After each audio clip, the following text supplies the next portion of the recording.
Arestado naman po ang isang lalaki sa Maguindanao matapos mahulihan ng matataas na kalibre ng baril at pampasabog. Sa gitna po yan ng batas militar doon. Ang suspect, posibleng sangkot sa gun for hire ng teroristang grupo na BIFF. At mula po sa Maguindanao, may ulat on the spot si JP Soriano. JP?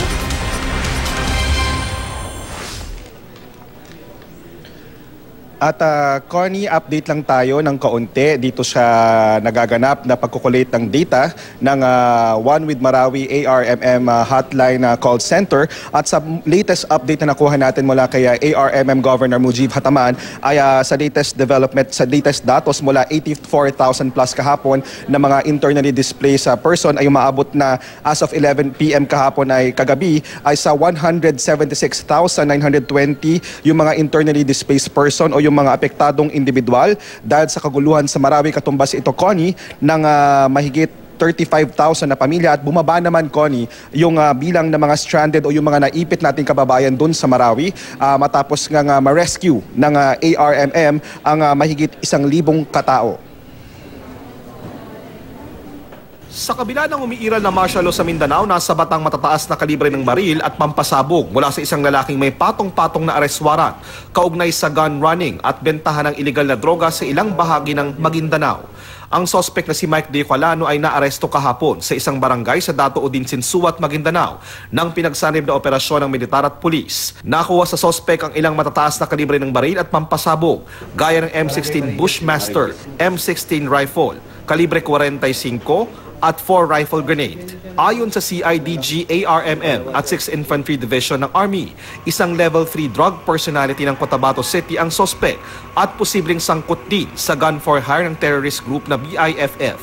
Inaalam pa kung may kaugnayan ng sospek sa iba pang grupo at kung may kinalaman din ito sa kaguluhan sa Marawi City. Ongoing investigations natin, nililink natin tapos further validated natin sa mga intelligence community natin. Itinanggi ng sospek ang mga paratang pero inamin niyang sa kanya ang mga baril. Protection ko yun sa akin. Protection ko sa yung katawan ko. Samantala, posible rin daw na konektado sa BIFF ang armadong grupong umatake sa Maguindanao Provincial Police Headquarters itong Sabado ng gabi na nagresulta sa pagkasugat ng isang residente ayon sa Maguindanao Police. Member pa rin sila ng BIFF. Ang hindi lang natin masabi kung may connection ito sa wala pa tayong concrete evidence to connect kung may connection ito sa nangyayaring operation against local terrorist groups sa Marawi po.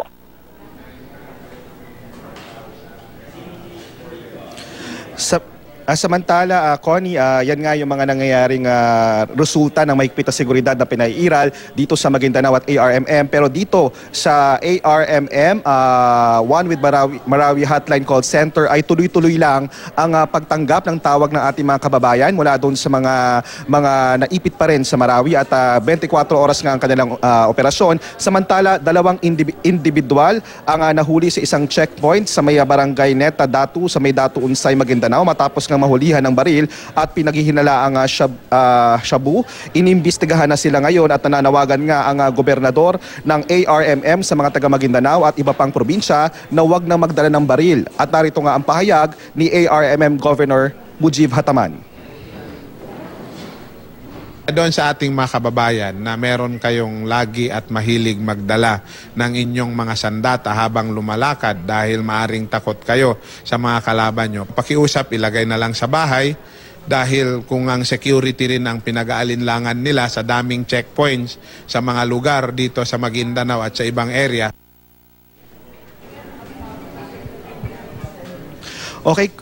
Okay, Connie, so yun nga yung panawagan ni Governor Hataman, pero isa rin sa mga panawagan niya ay bagamat ay nagpapatuloy lang ang kanilang ginagawang pagtulong doon sa mga ginagawang relief operations, kakailanganin na rin nila ang tulong ng publiko ngayon dahil nga padami o halos 95, mahigit 95% na ng mga taga Marawi ang kumbaga displaced o wala nang tirahan at na-relocate nga sa iba't ibang lugar, kaya nananawagan sila ng tulong at sa publiko na kung pwede na itong i-check din daw yung kanilang One with Marawi Facebook account para makita kung paano pwedeng tumulong. At yan muna ang latest mula rito sa Cotabato City. Balik muna sa iyo, Connie. Yes, JP, linawin lang natin yung mga sinasabi mong na stranded na nabawasan na yung bilang, ito ay na-rescue ba ng ating mga tropa ng militar dyan o ito sila mismo yung nagkusa na nakatakas na lamang dun sa area ng mga conflicted areas dyan? Okay, Connie, yung 1,000 plus o 1,900 plus, yan yung mga na-rescue mismo. Na-rescue ng matapos tumawag dito, na itawag dun sa kanilang counterparts sa Lanao, sa militar, at napuntahan kung cleared na yung barangay ng militar. Ibig sabihin nga, kung hindi na ito ino-occupy ng Maute, ay napuntahan sila. Bukod pa ito, Connie, dun sa mga, syempre yung mga nabalita rin ng ating mga kasamahan sa Marawi na mga nakalabas, nakahanap ng paraan para makalabas dun sa nangyayaring kaguluhan sa Marawi. Yun nga ang target ng ARMM, makuha na lahat sa lalong madaling panahon ang mga kababayan natin doon para magawa na ng mga militar ang kanilang trabaho doon sa lugar na yon. Connie. JP, panghuli na lamang, yung mga dati na hindi napapasok na lugar para mabigyan ng relief, no, goods yung ating mga kababayan, nabigyan na ba? Kasi kanina ang balita naman sa atin na ni June Veneracion or Oscar Oida rather, no, na nabanggit niya na yung ilan sa mga areas, no, na meron pa ring kumaga 1 hour away from Marawi daw na pinupuntahan at dadaanan talaga ng mga naglalakad lamang na mga civilian dyan na tumatakas doon sa area kung saan may conflict. Ito daw yung talagang nangangailangan ngayon ng tulong ng pagkain na hindi pa naaabutan. Ano na ba yung update natin kung meron ka na dyan? Yes, Connie. Inanunsyo rin ng ARMM na nagkaroon na ng Division of Labor pagdating sa pagbibigay ng mga relief operations. Sa pagkakaalam natin, para doon sa mga evacuation center dyan sa bandang Lanao, malapit dyan sa Iligan, ang in charge na dyan ay ang DSWD National at isang rehiyon na malapit dyan. Ang ARMM naman at ARMM Heart, ito yung parang equivalent ng DSWD, ay tutulong sa iba pang mga natitirang evacuation centers. As we speak, alam ko ang ARMM Heart nandoon sa ilang bayan malapit sa Lanao at nagbibigay ng tulong. Ang alam din natin, may mga problems din getting there. Pero bagamat meron silang sapat na supply pa ngayon, humihingi na nga rin sila ng tulong, Connie, sa publiko dahil sa tansya nila ay mahihirapan na silang masustain ito, lalo pat padami ng padami yung mga ini-evacuate at nakakatakas doon sa lugar sa Marawi City, Connie. Magpapakwento lamang din kami sa iyo, JP, dahil nandiyan ka na rin naman mismo sa call center area kung saan tumatanggap ng mga tawag para sa tulong ng ating mga kababayan dyan sa Marawi. Kwentuhan mo lamang kami, sila ba yung mga volunteer, paano ba ang proseso? Ano yung mga ginagawa nilang serbisyo para sa ating mga nangangailangan dyan? Okay, Connie, siguro habang kinukwento kayo, papakita ko na rin sa aming video ko dito kung ano yung ginagawa nila. Actually, Connie, 24/7 yung trabahong ginagawa ng mga kasama natin dito sa ARMM. Kumbaga, nagpapalit yung shift nila. Ang mga tawag na natatanggap nila ay umaabot sa 500 calls average a day simula nga na nag-umpisa yung krisis sa Marawi. Example lang, Connie, without giving specific details for the security, example ng mga tawag na natatanggap nila, kung ito ay galing doon sa mga na-stranded doon sa mismong bahay, halimbawa sa Marawi, example, gusto na nila magpa-rescue, humihingi sila ng pagkain dahil wala na doon silang makain.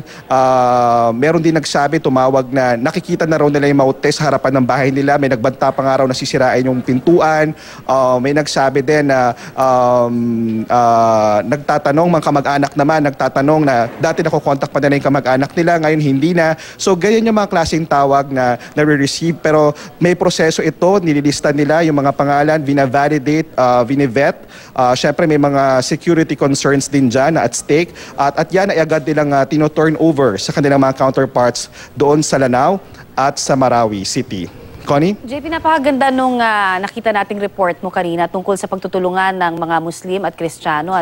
Diyan din ba magkakahalong nagtutulungan din para naman yung mga Muslims and Christians sa call center para sa ikabubuti nung mga nasa stranded nating mga kababayan sa mga areas pa rin na may conflict? Yes, Connie, alam mo, being here, it's overwhelming kasi nakikita mo talaga na magkakasama Maranao, Kristiyano, mga kababayan nating Muslim, nagtutulungan. At this point, hindi talaga issue ang religion. It will never be an issue at sa pagdating sa mga oras na ito. Importante rin na may mga kababayan tayong Maranao kasi yung mga tumatawag sa kanila dyan, yun yung kanilang dialect. Siyempre, at may mga importanteng maibigay agad yung mensahe as fast as they can at ma-receive nga ito at ma-verify. Yan nga, ganito yung sistema rito, ganito yung nasaksihan ko rito, Connie, simula nung dumating tayo dito sa Cotabato. I'm sure ganun din ang nasaksihan ng mga kasama natin sa Marawi City. Religion will never be an issue pagdating sa nakakalungkot lang na nagagamit iyon ng mga teroristang grupo, actually demonic group to describe ng ibang tao dahil yan nga yung mga facts na nangyayari dito, nagtutulungan ang magkakaiba ng pananampalataya sa iisang layunin. Connie. Okay, maraming salamat sa iyong update sa amin, JP Soriano.